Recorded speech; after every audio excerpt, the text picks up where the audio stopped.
those Guardian Cap? They're good. I mean, I haven't done anything yet, really. I've just done individual, so I don't know how they feel in live situations yet. But yeah, they're just the NFL is trying to make it a safer game and trying to protect the health of the players as much as they can. So it's just the newest thing, yeah. With the bubble wrap. Yeah. Just having fun, I mean, they say the Guardian Caps add 20% protection. I figure the bubble wrap gave me another 2 or 3, so we're just adding some more protective layers. So how are you feeling? I feel pretty good. I'm in the COVID protocols right now, but outside of that, physically I feel good. I don't really feel any, cardiovascular affected area. Like I feel like I'm running fine. I feel like I'm working out fine. I think we're progressing really, really well, and I'm excited to get back out there and actually get out there with the offense and these team drills. Jason, you and Fletch and Brandon and Lane have kind of come in and been here 10 plus years together. Do you ever think about how unique that is and what that means? Yeah, well, I mean, usually it means you've had success, right? When you play for teams that don't win a lot, or there's a lot of turnover. Usually that also involves player turnover. It's hard for when you have a large number of guys that are sticking around for a long period of time. That usually means the organization feels really comfortable with the players they have. So, I think the 4 that you just named, including myself, we've been through a lot together. We've certainly tried to not just be the best players we can be, but the best teammates we can be. And I think the organization sees that and respects, kind of how all of us conduct ourselves in the building, on the field, and all that stuff. Yeah, it feels good. How does Lane seem different this camp versus last? I don't know that he seems that much different. I mean, he's big and strong like usual. He's athletic. I think Lane is always a guy that he just makes being in here more fun. He's got a great personality. He's got a great sense of humor. I miss not being when he's not here. I miss not being able to sit next to him in team meetings or O-line meetings. We've been through a lot, and he makes coming into the building a lot more fun for myself. So, from my end, I don't really see, it's still Lane Johnson. On Chris Long's podcast, you said that Nick's practice schedule helped extend your career, for lack of a better term. Do you view I think so. Who knows? But yeah. The camp schedule, do you view it in a similar way? Yeah, I think, the whole way the league has gone, I mean, you see this going across not just our team, but all over the place. The more that, sports science looks into the research behind player safety, keeping guys healthy, what is it, what's the most important thing we're trying to get out of practice and really to be effective on game day. There's a lot of people in this building and who are looking at numerous studies, data, GPS loads, a lot of different criteria to try and make sure that they're putting us in the best and optimal situation from a team and individual standpoint on game day. And I think that is certainly not just benefited me, but benefited guys. I mean, you can't ignore the results. We were a very healthy team last year, and hopefully that continues this year. In your rookie season, you won a starting spot in training camp. For these younger guys, are there enough reps to go around to really distinguish themselves? Well, I don't know. I think that's going to be a per-person deal. Some guys need more reps. They're going to gravitate towards getting physical reps on the field to make them better. Some guys are really, really good at learning things mentally and taking them to the field. My rookie year, I didn't get a lot of physical reps. That was a lockout year. I didn't have an entire off season. I got the playbook the day before I showed up for training camp. So, everybody's going to kind of have their strengths and skill sets. But obviously, this schedule is certainly beneficial for older guys and guys that have been around, teams that have already been through, seasons with coaching regimes. And when you have a lot of crossover and carryover from seasons previous, it's going to be beneficial for those individuals. So. Jason, Cam Jurgens has obviously gotten reps, with the first team at center. Yeah. I know it's only been 2 days, but what have you kind of noticed about him, his approach, and how he's kind of making the adjustment? Yeah, I mean, well, you notice exactly what you saw on tape. He's strong, he's athletic, he's physical. He's a very athletic player. I think for the most part, exactly what we thought we were getting, we're getting, right? He's a strong, athletic, fast kid. But he's also a very attention to detail. He's locked in mentally. He's got a great temperament. I really think that he's done not just these last 2 days, but since he's been here this offseason and everything. I think his approach has been great, and I think we're going to just continue to see him get better, improve, and he's got a very bright future ahead of him, obviously. How'd you think the first team offense performed today? Being able to observe. It didn't look good, but I think I'd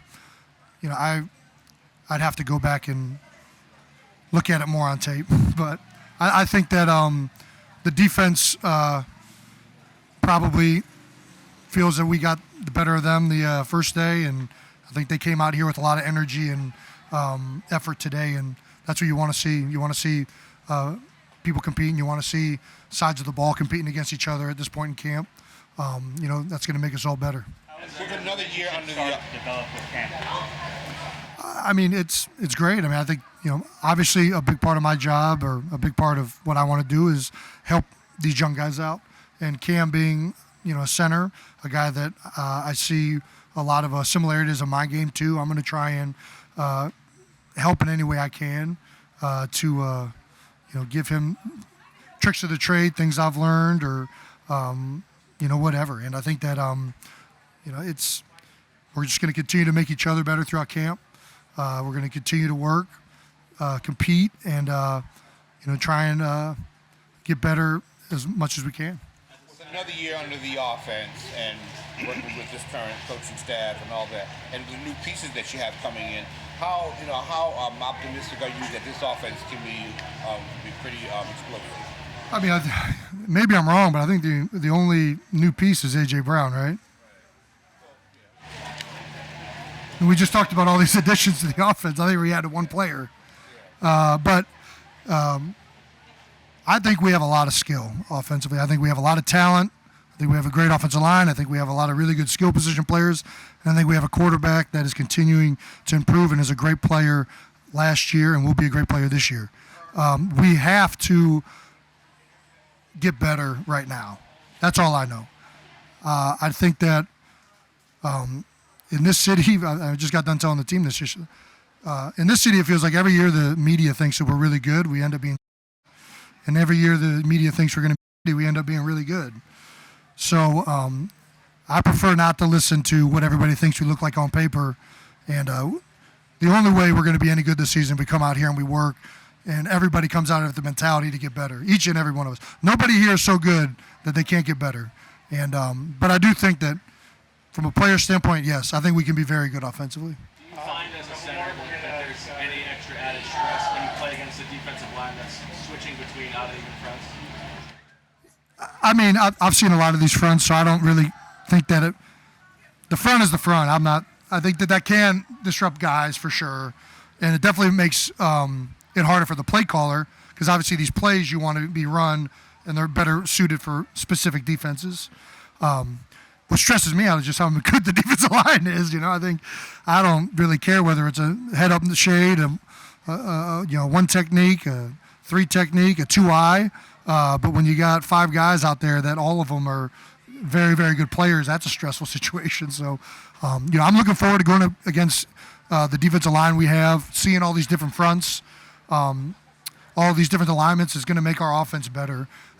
It's going to make us well suited to play against anybody and be familiar with, when you have a head up guy, they're probably doing this, they're probably doing these techniques, and they're probably playing this way. And, how are we going to attack that? When you got a gap player with his, in a sprinter stance, you're probably getting a different type of player. And all of these things will culminate into us being better up front, being more in tuned to, how to attack and counter what the defense is doing. As a center, Jason, obviously you've seen a lot of good defensive tackles. pads aren't on yet. We know all that, but do you get a feeling of Jordan Davis and how difficult he can be just from? Well, you know, I wouldn't say I have a feeling yet. I haven't even played out there yet. I think that he's 340 pounds on the 4.7 and is 6'6". He should be pretty good at football. I think that even just in the walkthroughs, the stuff that I like is you could tell when a guy's in a walkthrough just by looking in his eyes sometimes if he's locked in or not, and whether he's focused and if he's getting something out of it. You know, some guys go out there for a walkthrough and they're just going through the motions, and that's wasting time. It's what's going on here. But you know, going out for a walkthrough, even when he's a head-up shade in a walkthrough, he's sinking his hips right. He's using his hands right. His eyes are wide, right? Whenever you see a guy's got bug's eyes, that means his senses are on alert, right? He's taking everything in. That tells me that he's willing to grow and he's trying to improve his craft. Those are the guys that when you combine that with the physical skill set he has, it's very good to see. But you know, obviously we've only been here for 2 days, so we'll see how that evolves. Jason, were you hanging out with Charlie Manuel the other day? What was that like? I wasn't. I was in the hotel. He was in the hotel too. We just kind of crossed paths. There you go, Slay. He's a go.